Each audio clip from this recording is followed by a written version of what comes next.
Halo, Assalamualaikum warahmatullahi wabarakatuh. Di video ini kita akan membahas apa saja sih pekerjaan yang harus kita hitung dalam rencana anggaran biaya saat akan membangun rumah.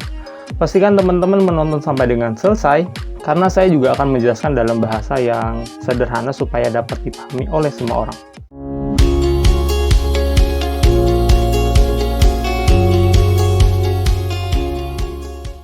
Pada dasarnya, proses membangun rumah itu terdiri dari beberapa pekerjaan.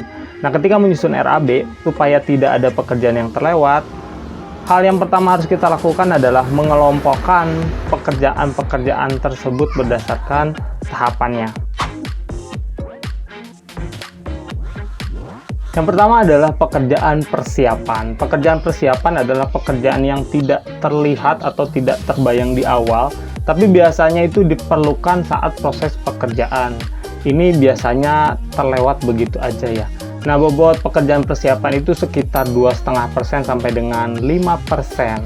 Untuk yang masuk ke dalam pekerjaan persiapan ini diantaranya seperti listrik kerja, air kerja, pagar proyek, gudang sementara ya, transportasi entah itu buat tukang atau beli material. Lalu selanjutnya buang sampah, bongkaran, dan juga koordinasi lingkungan. Pekerjaan struktur ini adalah pekerjaan tulangan bangunan ya, yang fungsinya untuk menopang beban bangunan nantinya. Entah itu strukturnya dari beton atau dari baja. Nah, biasanya bobot nilai pekerjaannya itu sekitar 25% sampai dengan 30% dari total nilai bangunan. Yang masuk ke dalam pekerjaan struktur ini seperti fondasi, entah itu fondasi tapak, fondasi batu kali ya, termasuk di dalamnya galian dan perataan tanah kembali. Lalu struktur sloof ya, untuk mengikat antara fondasi satu dengan yang lainnya. Ada struktur kolom atau tiang, lalu ada juga balok untuk penghubung antara tiang atau kolom yang satu dengan yang lainnya. Oh ya, pekerjaan lantai atau dak beton juga termasuk dalam pekerjaan struktur ya teman-teman.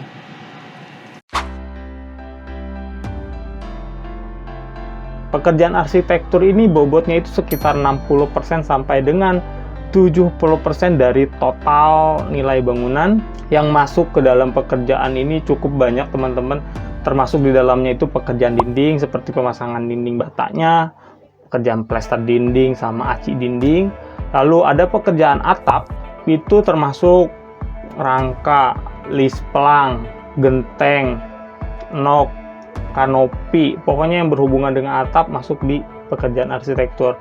Lalu selain itu ada pekerjaan plafon, entah itu plafon gipsum, plafon GRC, termasuk list gipsum untuk kelilingnya teman-teman ya. Kalau misalkan ada aksesoris atau modif-modifan plafon seperti drop plafon, cuff plafon, ini juga masuk di pekerjaan plafon.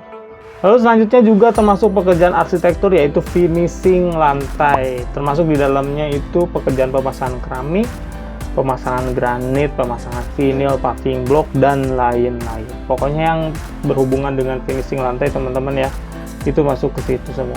Lalu pintu dan jendela pun masuk ke pekerjaan arsitektur. Setelah itu ada pekerjaan pengecatan plafon, pengecatan dinding dalam, pengecatan dinding luar. Kemudian ada pekerjaan waterproofing, contohnya seperti kalau misalkan ada daerah-daerah yang rawan bocor seperti dinding yang terkena hujan secara langsung, terus dak beton, terus toilet kamar mandi yang di atas, itu kan sebelum dipasang keramik wajib di waterproofing. Kalau misalkan untuk dinding luar, misalkan teman-teman bisa pakai aquaproof, Nippon Elastec ya. Kalau misalkan untuk dak sama toilet, teman-teman bisa pakai Sika contohnya. Nah, ini masuk ke pekerjaan waterproofing. Dan ada juga pekerjaan railing tangga, pagar, railing balkon tuh masuk ke pekerjaan besi. Ini khusus kita pisahkan, kenapa? Karena biasanya kita belinya ke khusus tukang las atau bengkel las teman-teman ya. Jadi kalau kita udah pisahkan, kita udah punya anggaran yang jelas untuk pekerjaan tersebut. Lalu yang terakhir teman-teman juga bisa tambahkan mungkin pekerjaan fasad kalau misalkan ada ornamen-ornamen atau aksesoris-aksesoris yang akan teman-teman pasang pada dinding muka luar, contohnya seperti profil-profilan ya, profil beton atau granit yang ditempel di dinding luar bangunan, dekorasi kayu dan sebagainya. Ini masuk ke pekerjaan fasad. Nah, itu poin-poin yang ada di pekerjaan arsitektur cukup banyak teman-teman ya. Nah, yang masuk ke dalam pekerjaan plumbing ini adalah seperti sumur bor, pemasangan air PDAM, pemipahan air besi, air kotor, septic tank, sumur resapan, pokoknya masuk ke pekerjaan plumbing ini. Nah, bobotnya untuk pekerjaan plumbing ini sekitar 3% sampai dengan 5% dari total nilai bangunan. Pekerjaan sanitary ini adalah pekerjaan perlengkapan untuk plumbing seperti kloset, wastafel, shower, keran. Ini khusus masuk ke pekerjaan saniter. Nah, bobotnya itu sekitar 2% sampai dengan 4% dari total bangunannya. Di nomor 6 ada pekerjaan elektrikal, termasuk ke dalamnya itu kayak misalkan sambungan listrik PLN, MCB, instalasi listrik ya, entah itu buat stop kontak, lampu, sama saklar, termasuk unit saklar, stop kontak, dan lampu. Untuk bobot pekerjaan tuh sekitar 3% sampai dengan 5% untuk pekerjaan elektrikal teman-teman ya. Yang masuk ke dalam pekerjaan tata udara itu seperti pekerjaan AC, exhaust, kipas angin. Kenapa dipisah? Karena memang rumah itu kadang-kadang ada pekerjaan ininya, kadang juga enggak, atau bisa juga dikerjakannya setelah bangunan jadi juga tidak apa-apa. Dipisahkan kenapa? Kalau misalkan kita mau take out itu udah tinggal take out aja ya, gampang pekerjaannya. Nah, bobotnya itu sekitar 1 sampai dengan 2% dari total bangunan. Nah, yang dimaksud dalam pekerjaan lain-lain adalah pekerjaan-pekerjaan yang tidak termasuk dalam kategori yang sebelumnya kita bahas, seperti interior, taman ya, atau yang lainnya. Nah, teman-teman bisa masukkan ke pekerjaan lain-lain. Oke, gitu ya teman-teman, pekerjaan-pekerjaan yang akan muncul pada atau dalam rencana anggaran biaya bangun rumah.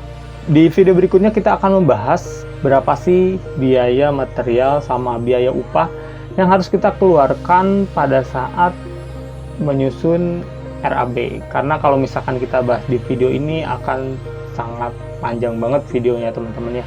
Jadi jangan lupa ditonton terus video berikutnya. Jika dirasa video ini bermanfaat, jangan lupa di subscribe supaya saya lebih semangat lagi bikin konten-konten seputar dunia bangunan.